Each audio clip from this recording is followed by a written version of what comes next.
자, 오늘은 마태복음이 전하는 백부장의 믿음이라고 하는 제목으로 은혜의 시간을 좀 나눠보고자 합니다.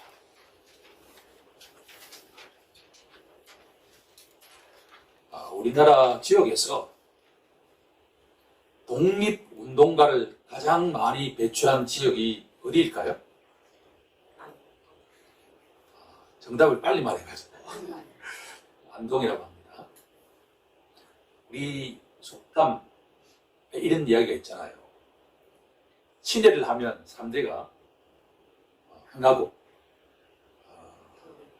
난의를 하면 3대가 패한다, 그런 말이 있는데 391명의 독립투사를 배출했다고 합니다.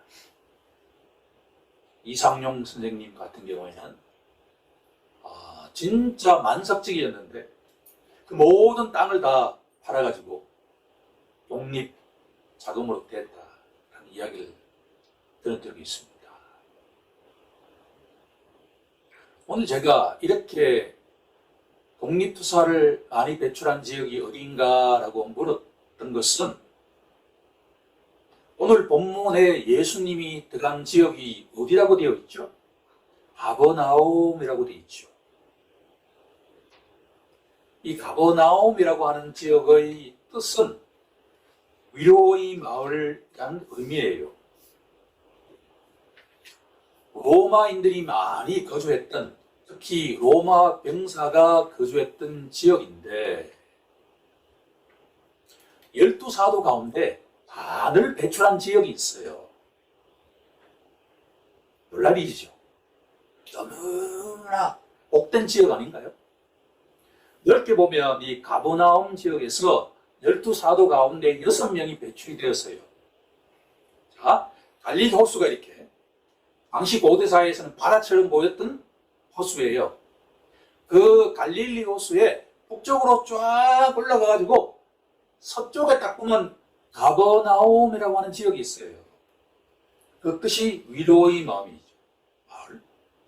여기에 마태, 세관 관리로 활동하고 있던 마태가 예수님의 부르심을 받고 따랐던 지역이에요. 그런데 이 가버나움이라고 하는 지역에 북쪽에서 서쪽에 있는데 거기서 30km 떨어져 있는 동쪽에 뭐가 있냐 그러면 베세다라고 하는 동네가 있어요. 거기에 정확하게 요한복음 1장에 따르면 바로 시몬 베드로, 그 형제 안드레, 세베데의 두 아들 야고보와 요한, 빌립, 이 5명이 다 베세다 출신이에요. 그런데 우리가 서울, 경기를 다 합해가지고 뭐라고 하죠? 수도권이라고 하듯이 베세다보다 월등히 더 큰 지역이 가버나움이라 가지고 가버나움 지역에서 12사도 가운데 6명이 배출된 복된 곳이다, 그런 이야기예요. 그들은 다 마태를 제외하면 다 어부였죠. 1장 5절에 보면 백부장이라고 하는 용어가 나오잖아요. 그렇죠? 로마인이었던 것 같은데 그 휘하에 100명의 군사를 거느릴 수 있는 사람이 백부장이에요. 그 위에 누가 있냐 그러면 천부장이 있어요. 몇 명을 거느리죠? 천부장, 50부장, 10부장까지 있어요. 그런데 이 백부장이라고 하는 이 군대 조직은 로마 군대 조직인데 어디서 나왔는가를 내가 찾아보니까 출애굽기 18장에 가게 되면 모세의 장인인 이드로가 출애굽하고 난 뒤에 광야 생활을 시작할 즈음에 이 이드로가 모세의 부인과 두 아들을 데리고 가보니까 모세가 하루 종일 재판한다고 만날 기회가 없는 거예요. 그래서 이드로가 뭐라고 조언하냐 그러면 모세 자네 이렇게 하다가는 몇 년 가지 못해가지고 자네 넉다운 되네. 그러면서 제안했던 제도가 뭐냐 그러면 지혜롭고 성령의 인도함을 받는 사람을 택해가지고 천부장을 세우게, 그 밑에 백부장을 세우게, 그 밑에 50부장, 10부장을 세우고 조그마한 일들은 다 그들이 재판하게 하고 그들이 못하는 일은 이제 자네가 맡으면 되네 라고 해서 도입했던 제도가 바로 천부장, 백부장, 50부장, 10부장이에요. 그걸 누가 채택한 거죠? 로마의 군사 시스템에서 채택했다, 그런 이야기예요.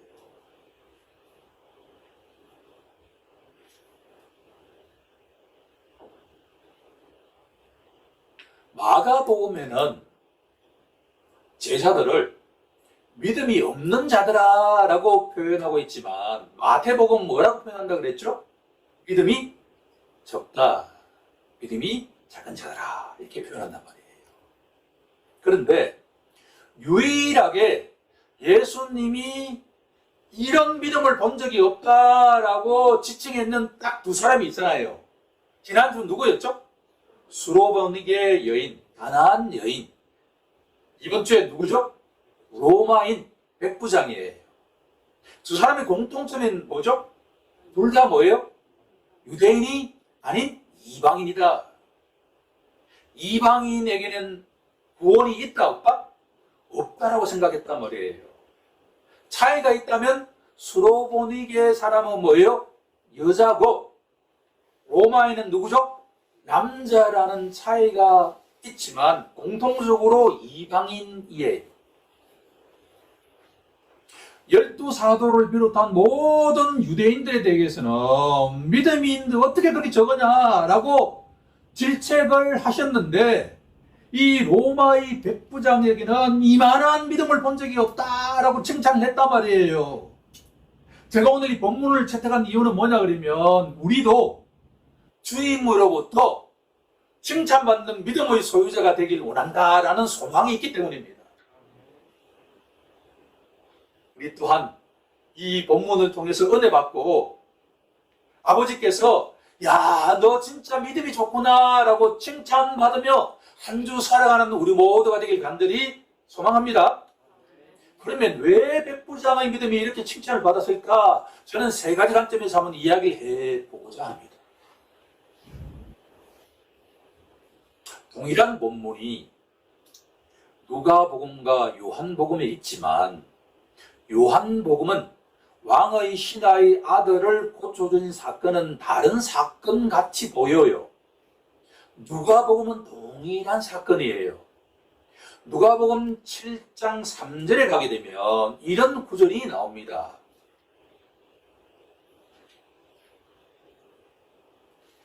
예수의 소문을 듣고 중요한 이야기입니다.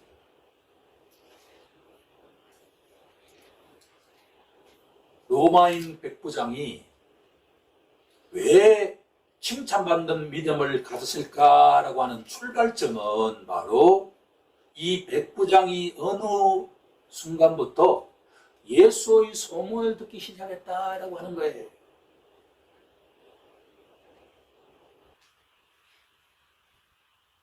당시에 로마의 백부장 정도 되면 그다지 부족한 게 없었을 것처럼 보여요. 왜냐하면 당시에 누가 이 세상을 지배했죠? 로마가 지배했잖아요. 예컨대 말이에요. 우리 대한민국이 지금 전 세계를 다 지배한다고 생각해 보세요. 거기에 내가 백부장이라고 한다 그러면 내 마음속에 다른 사람들을 존경스럽게 보일까요? 깔볼까요?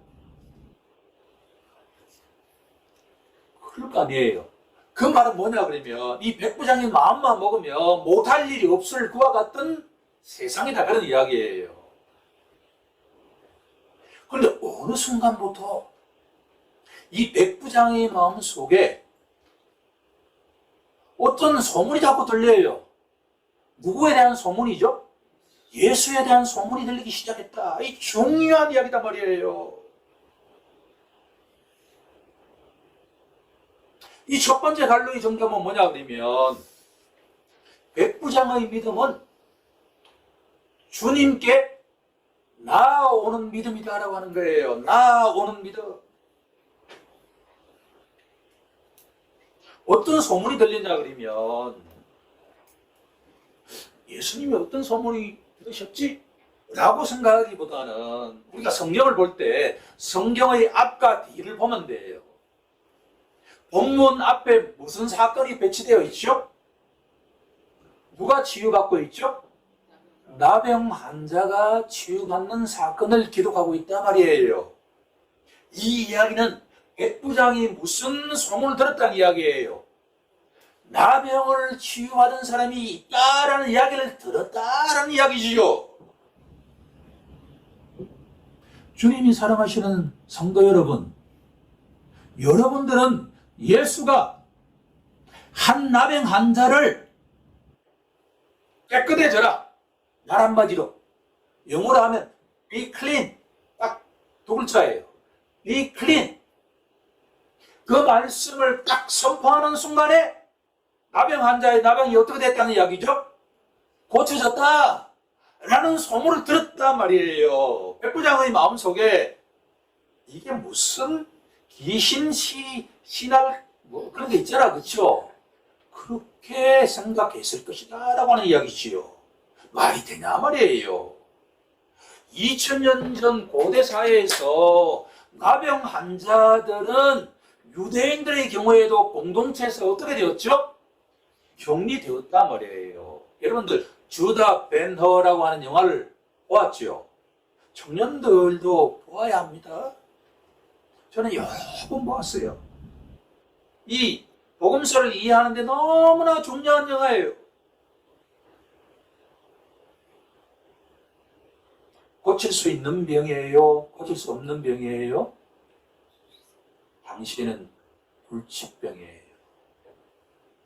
주다 벤허의 그 엄마와 여동생이 억울하게 지하 감옥에 갇히고 난 뒤에 생사를 알 길이 없는데 어느 순간에 나병이 들렸죠. 그리고 쫓겨나가가지고 나병 환자들이 거주하는 그 동굴 속에 거주해요. 뭐만 기다리는 거죠? 죽음만 기다리는 거죠. 그들에게 행복은 뭐냐, 그냥 빨리 죽는 거예요.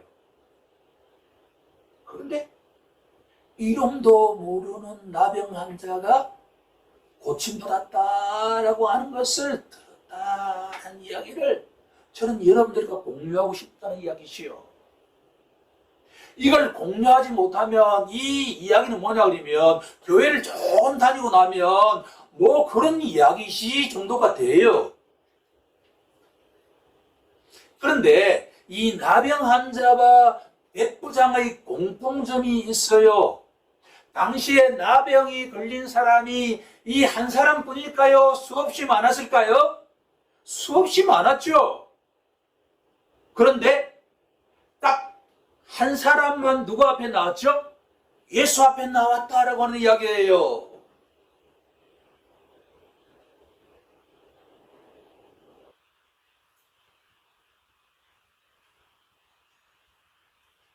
예수 앞에 나아가는 믿음이 있는 자만이 축복을 받는다는 이야기시요.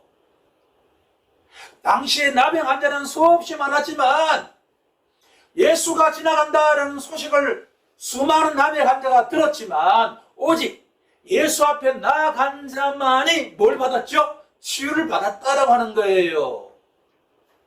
당시에 가버나움에 수많은 백부장이 있었지만 누가 예수 앞에 나갔다는 이야기예요? 이 한 사람만 나갔다는 이야기지요.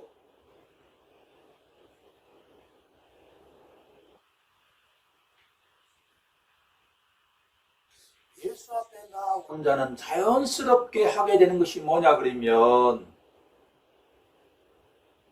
우리 5절 한번 합독해 볼까요? 본문 8장 5절 시작. 예수께서 가버나움에 들어가시니 한 백부장이 나와 강구하여. 뭐 했다고 되어 있죠? 성경은 그냥 읽으면 슉슉슉 지나가요.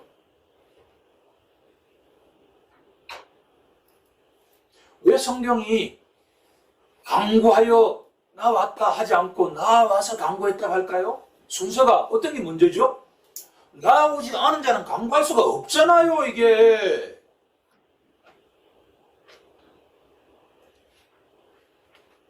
예수 앞에 나오는 자는 누구라도 뭘 할 수밖에 없는 거예요? 강구하는 자다. 인간이 언제 가장 인간다울까? 유진 피터슨 목사님 책을 매일 아침 저녁으로 보는데, 인간이 가장 피조물 인간이 인간다울 때 기도하는 순간이다라고 하는 거죠. 자, 저는 오늘 여러분들, 우리 덕성교회 모든 성도들이 성경을 바라보는 눈이 좀 넓고 깊어지길 원합니다. 마태복음 8장 이전의 내용은 무슨 내용이죠? 산상수훈에 관한 내용이에요. 그렇죠? 마태복음 5장, 6장, 7장은 상상수훈에 관한 내용이에요. 산상수훈의 내용에 수많은 유명한 구절이 있지만, 제가 보기에 딱 오늘 본문과 관련하여 한 구절을 딱 뽑아라 라고 한다 그러면 바로 마태복음 7장 7절이에요. 그 내용이 뭘까요? 구하라, 찾으라, 그 다음 뭐죠? 두드리라 라는 말씀이에요. 예수님께서 팔복산에서 제자들에게 수많은 말씀을 많이 했지만 너희들은 언제 가장 인간답다는 거예요? 기도할 때다. 자, 세 가지예요. 첫 번째 뭐예요? 구하라, 찾으라, 그 다음에 두드리라. 이 말씀에 순종하고 있는 자가 누구죠? 나병 환자, 우리가 이름도 모르는 그 나병 환자, 오늘 본문에 누구죠? 백부장이라는 이야기예요. 백부장은 바로 산상수훈의 말씀을 자기도 모르게 순종하고 있다. 성경은 우리에게 도전을 줍니다. 여러분들은 날마다 예수께 나와 구합니까? 아멘 하지 않으면 우리는 자기도 모르게 뭘 하고 있는 거죠? 산상수훈 말씀에 불순종하고 있는 거죠. 구하는 자가 되기를 원합니다. 구하는 자가 되어야 해요.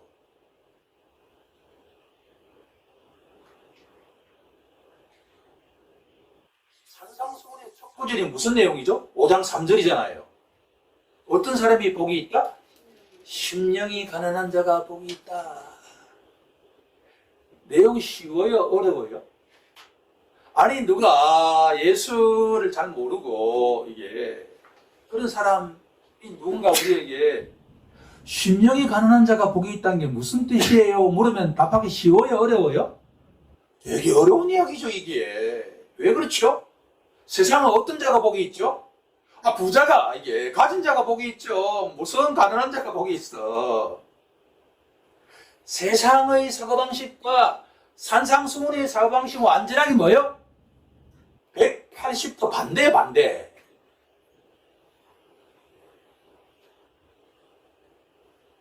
백부장은 심령이 가난한 자다라고 하는 거예요.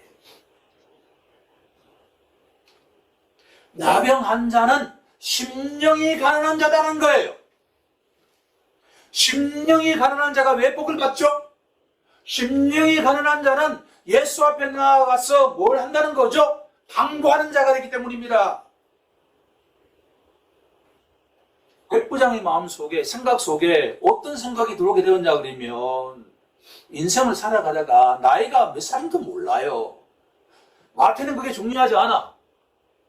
어느 순간부터 딱 들어온 생각이 뭐냐 그러면 야, 이게 인생이란 내 마음대로 되지 않는 지점이 있다 없다? 있다는 걸 아는 게 어른이 되어가는 것이죠.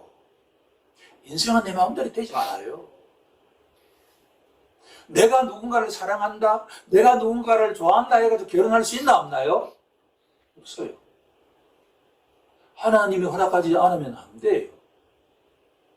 우리 부모님과 내 배우자와 우리 자녀들이 건강하기를 바라지 않는 부모가 있을까요? 없을까요? 없잖아요. 그런데 누군가는 아파서 낳자마자 자살하는 아이가 얼마나 많은지요. 고대 사회 정도에는 낳자마자 한 달, 1년 되지 않아서 죽는 소리? 이런 적도 있거든요. 않았습니다. 즉, 이 백부장의 생각과 마음속에 인생이라고 하는 것이 자기 마음대로 되지 않는다라고 하는 것을 깨닫기 시작했다. 수로보니게 여인의 인생의 주인은 전에는 누구였지요?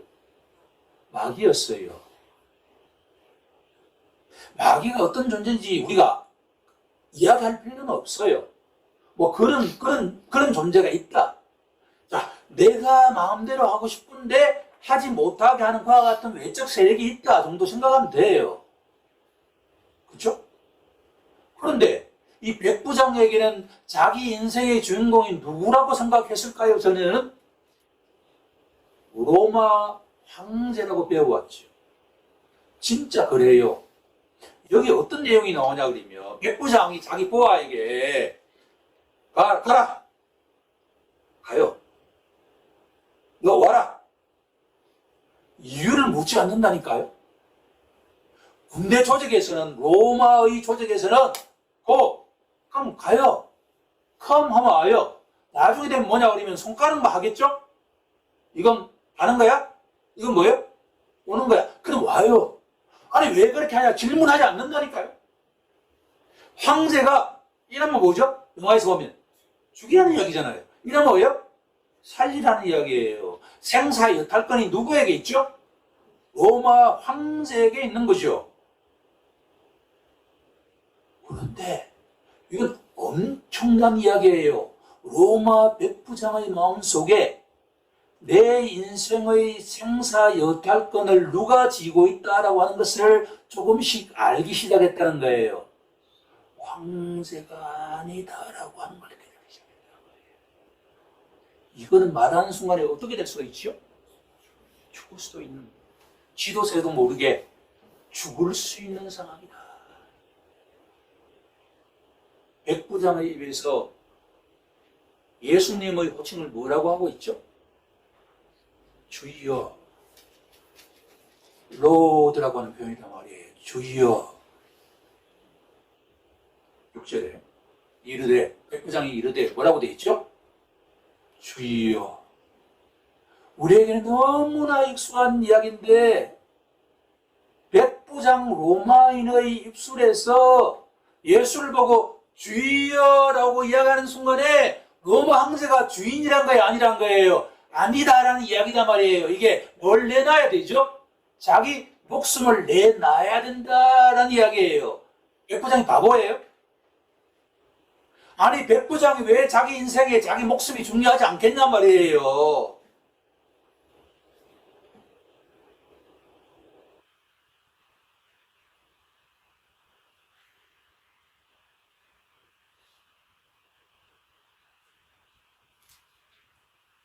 예수님으로부터 칭찬받은 백부장의 믿음은 예수님 앞에 나와 강구하는 믿음인데 그 내면의 가장 중요한 내용이 뭐죠? 그 마음이 어떤 마음, 그 심령이 어떤 심령이었죠? 가난한 심령의 소유자가 되었다라고 하는 거예요. 심령이 가난하지 않고서는 절대로 하나님께 인정을 받는다는 거예요? 못 받는다는 거예요? 못 받는다는 이야기죠. 예배당에 아무리 오래 앉아있어도 심령이 가난하지 않으면 내 인생에 내가 마음대로 할 수 있다. 나는 부족한 게 하나도 없어. 이런 자는 아무리 교회에 헌금을 많이 해도 하나님께 인정을 못 받을 수 있단 말이에요. 천지 만물을 다 갖고 계신 하나님이 원하시는 그게 아니단 말이에요. 너의 마음인데 너의 마음이 뭐예요? 가난해져야 된다. 추상적인 이야기가 아니라 내 인생의 주인이 누구다? 내가 아니라? 마귀가 아니라? 황제가 아니라 누구란 이야기죠? 예수다. 이 고백이 하나님께 칭찬받았다는 이야기예요. 그러니까 우리가 이 예배당에 와서 예배드리는 것은 너무나 축복이긴 한데 보다 중요한 것은 뭐죠? 우리 마음의 상태다. 예배당에 오지 않는 자에게는 예배당에 오는 게 목표가 돼야 하지만 오는 게 정착이 되고 난 다음에는 이 마음이 어떻게 바뀌어야 된다는 이야기예요. 가난한 자가 되어야 한다는 거죠. 그러려면 어떻게 하면 이 백부장이 가난한 마음의 소유자가 되었을까라고 질문한다면 하나님이 이용하는 방식 가운데 하나가 질병을 주세요.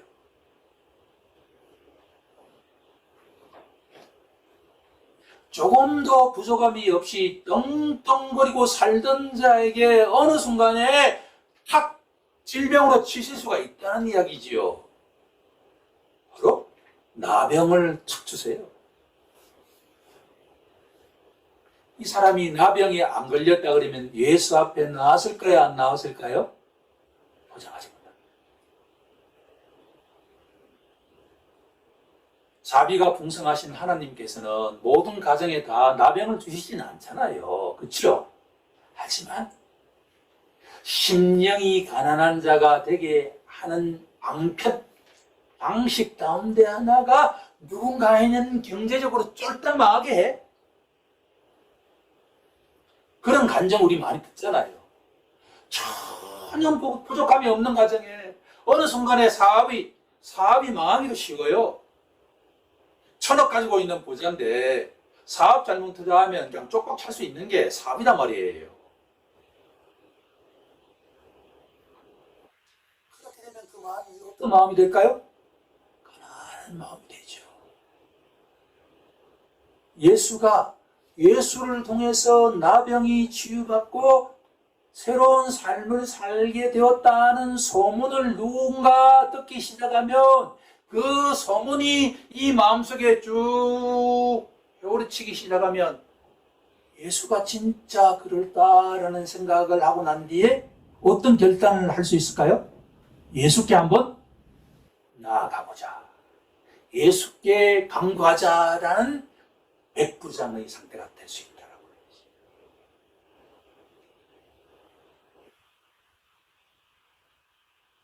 두 번째 내용.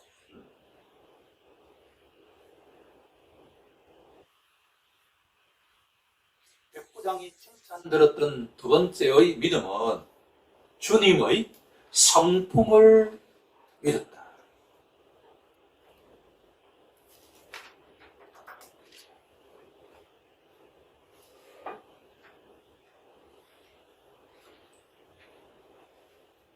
무서운 거는 교회에 다니는 크리스천들은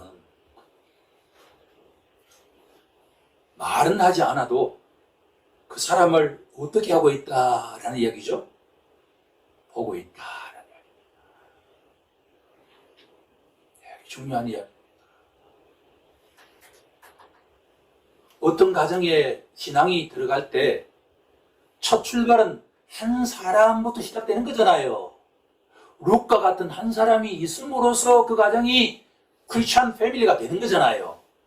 그렇죠?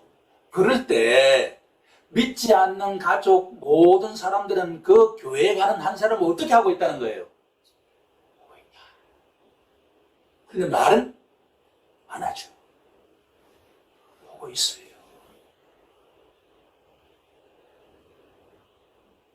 유대인들이 이 백부장을 잘 지켜보고 있었다라고 하는 거예요. 누가복음의 증언에 따르면 이 백부장이 유대인들의 회당도 막 지어지고 구제와 선행을 아주 많이 했다라는 이야기를 하고 있죠. 그런데 여기서 한 가지 제가 질문을 하고 싶은데 이 백부장이 예수님께 나와 간구하는데 누굴 위해서 간구하죠? 자기 배우자도 아니고 자기 아들, 딸도 아니고 자기 부모님도 아니고 누굴 위해서 지금 간구하죠? 하인. 아니 하인과 이 백부장의 관계가 어떤 관계인지를 우리가 모르는데 어떻게 이런 마음이 생기지라는 의문이 들지 않을 수가 없잖아요. 수로보내게 여인은 누구예요? 자기 딸이니까 당연하죠. 딸이 귀신 들려서 막 날뛰는데 그 엄마가 가슴이 안 아픈 엄마가 없잖아요. 그런데 자기 하인이 누가복음 종이라고 해요. 하인이든 종이든 관계없어요. 중풍이 들었어요. 오늘날로 보면 다 뇌에 문제가 생긴 거죠. 그죠? 우리 어린 시절에는 아주 많았습니다.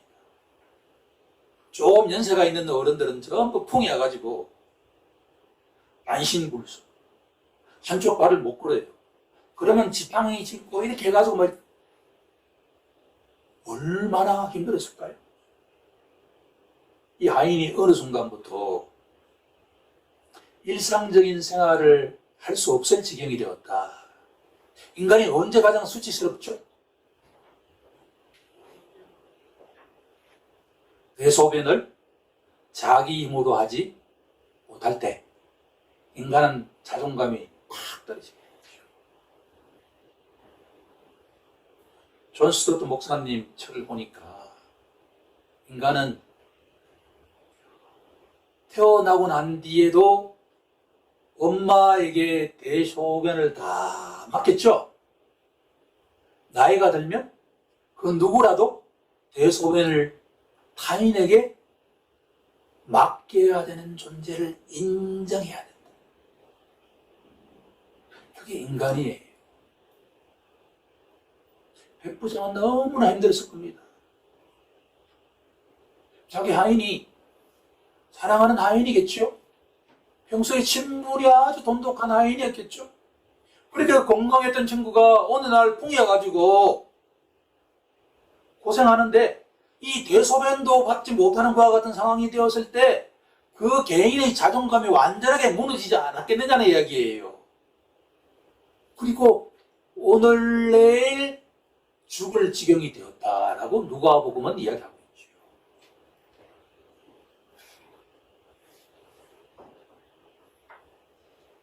이 백부장이 예수님께 나올 때 예수님이 어떤 성품의 소유자라고 하는 것을 정확하게 알았다라고 하는 거예요. 소문을 통해서. 예수님의 성품은 어떤 내용이죠? 예수님은 어떤 분입니까? 하나님은 어떤 분입니까? 하나님은 사랑이시라. 마태복음에 나와 있는 내용을 가지고 우리가 이야기해 본다면 9장 13절에 가게 되면 호세아서 6장 6절 말씀을 인용하면서 너희는 가서 내가 긍휼을 원하고 제사를 원치 아니하노라 하신 뜻이 무엇인지 배우라.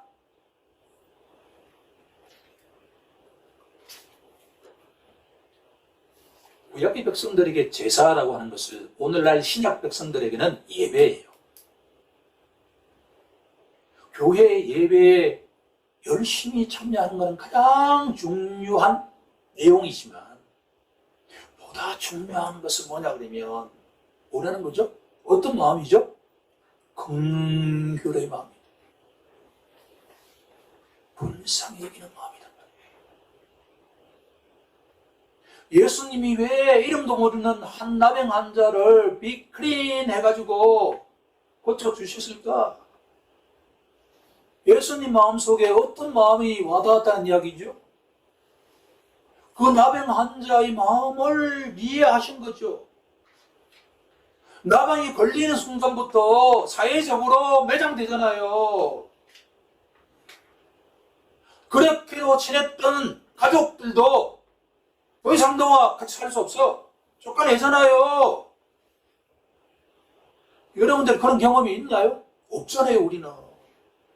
우리는 비록 상처받았다고 하지만 나병이 걸려가지고 가족과 공동체로부터 추방당하는 것과 같은 것들은 겪지 않잖아요. 예수님은 그 사람의 마음을 공감하시는 거죠. 백부장은 바로 평소에 그렇게 건강하게 생활했던 하인이 대소변도 가리지 못할 정도로 못되었을 때의 그 마음을 공감했다. 그런데 백부장이 고쳐줄 힘이 있나 없나요? 없잖아요. 용한 심정이를 데리고 왔을지도 몰라요. 구슬했을지도 몰라요. 해도 안 되니까 마지막 심정으로 누구에게 달려간 거죠? 예수에게 달려간 거죠.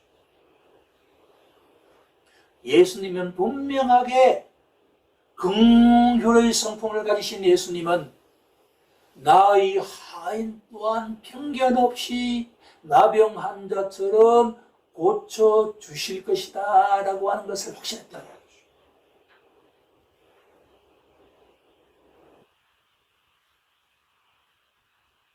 우리 개인과 우리 가정에 어려움이 있기 마련이죠. 그래도 우리는 나병은 아니잖아요. 우리는 고치지 못하는 중풍은 아니잖아요. 어떤 문제가 되었든 간에 예수님 앞에 나아가가지고 강구하는 우리 모두가 되길 간절히 소망합니다.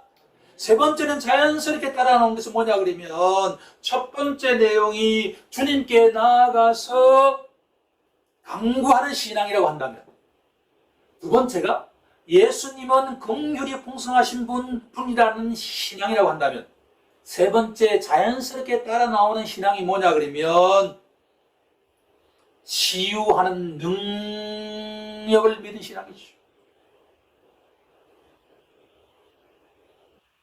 가장 클라이막스잖아요. 예수님께 나와왔는데 아니 나병도 못 고치고 아니 오늘은 안 되네? 중풍병자도 못 고친다 그러면 그 소문이 들리면 사람들이 예수께 나올까요? 안 나올까요? 안 나오지요.